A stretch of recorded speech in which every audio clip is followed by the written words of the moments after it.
Hey, greetings everyone. I'm Jeff Cohen with C-Level Roundtable. I'm here today with Rob Garry with SensLynx.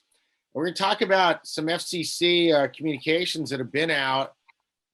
Listen, if you use phone service, you need to know this information. So, Rob, welcome again to our video podcast. Talk to us a little bit about what's going on. First off, maybe you can share for everybody who is SensLynx and what you do. And then let's talk about this FCC ruling. Great. Thank you, Jeff. I really appreciate you having me on your podcast. What SensLynx does is we're a complete wireless communication solution provider. So what we do is we put all the pieces together for a complete bundle solution, whether you're, protecting housekeepers with panic buttons in a hotel, whether you're tracking your trucks, and many other IoT solutions. And we create channels to distribute that to end users. And we have a really fantastic relationship with T-Mobile too, and they deliver a lot of our solutions for us. One of our primary businesses going forward is POTS line replacement.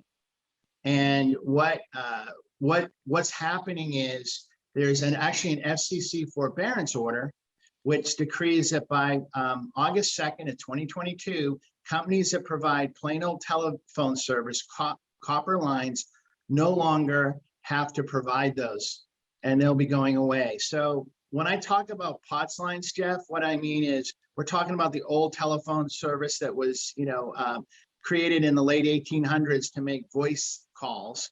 And most people have replaced those voice calls with those voice lines with voice over IP, things along those lines, much better technology. So I'm curious, so by August 2nd of 2022, does that mean that everyone needs to have switched by that date? They should have, because the companies that provide those copper lines, they no longer have to provide them, and they don't have an incentive to provide them. They don't want to provide them. And in the meantime, what they're doing, because these copper lines are degrading and falling apart, and it costs a lot to maintain them, what they're doing is they're raising prices on their customers to encourage them to move off of them. They don't want to provide these lines anymore. What about someone that says, hey, look, I've already moved my phone service to a VoIP system. Aren't I covered? Yeah, that's a great question. They've done the right thing for their business by doing that. There's no need to change. But their elevator emergency phones, their fax lines, their fire alarms, burglar alarms, those are what are using POTS lines. So you don't have to go and trade out your existing state-of-the-art technology that you're currently using. You just need to switch out the old technology that's antiquated. Now, I'm curious if potentially some of the customers that have switched to a VoIP system also took their POTS lines along with that. Like, is that something that you find? No, most of the unified communication systems that provide the phone service, they're not equipped to also handle an elevator, or a fax line. And so it's often the fact that somebody has a complete unified communication system for all their voice, but they don't have it to work on some of these other items. That's, very often the way it is. Well, and I got it. It sounds like, and it's not just elevators. I think in our last conversation, we were also talking about alarm systems like fire and burglar systems that require backup lines. So it's not just, I think you have to have multiple for like a fire alarm system? Yeah, that's a good question, Jeff. Yeah, you have one fire alarm. It's usually got two phone lines, one for primary, one for backup. And you look around an office and you have a fire alarm, a burglar alarm, a fax machine. If you have an elevator, right, you're gonna have a line going to that elevator. So even small organizations might have 3 or 4 of these lines. Larger organizations sometimes have hundreds. And when we're talking about replacing the POTS line, the plain old telephone service line with a VoIP solution, you're saying that the requirements are different and the VoIP systems don't necessarily are set up to handle it. But what I'm curious about is there a difference between doing a POTS line on a VoIP versus on a cellular network, the way that we talked Yeah, about. yeah, it's, again, most of the lines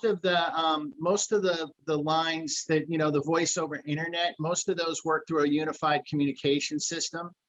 And on that note, it's not geared up to handle the data with, the lines to go to your elevators. So generally you'll have those, that's why they're still using POTS lines.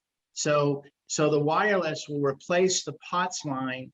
That's a copper line. Most of your voice lines are going, voice over internet protocol. And they have all sorts of features that you can use doing that for your voice. When you're using the elevator communication, it's a very simple setup for you just to say, hey, I need help, right? It's not made to have conversations and things like that. Your fax line is just sending the information over the wire. So the wireless solution is not going to go down like the copper lines go down that you use now. It's not going to it's going to be far more reliable, and it's going to also cost significantly less money.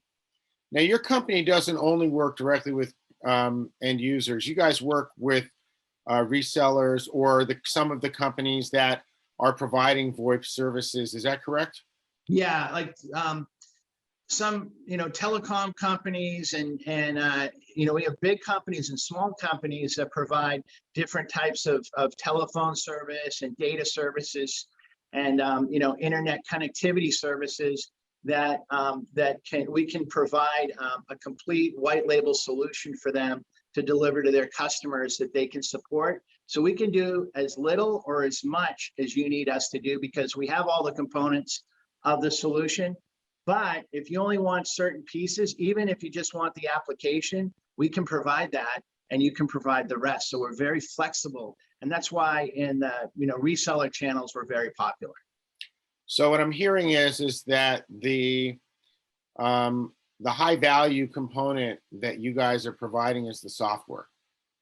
Yes, absolutely. And everything else is a commodity. No, I wouldn't say it's a commodity. You need to get high-end equipment to make it work, right? So if you use different routers, some routers are going to be much more effective than others, and you want to make sure you're selling a robust router. You want to make sure you're selling a robust ATA. So in fact, it does matter. But if we have an agreement with a manufacturer of a high-end router, you have an agreement, you can use yours. So the equipment matters a lot. We only provide solid equipment.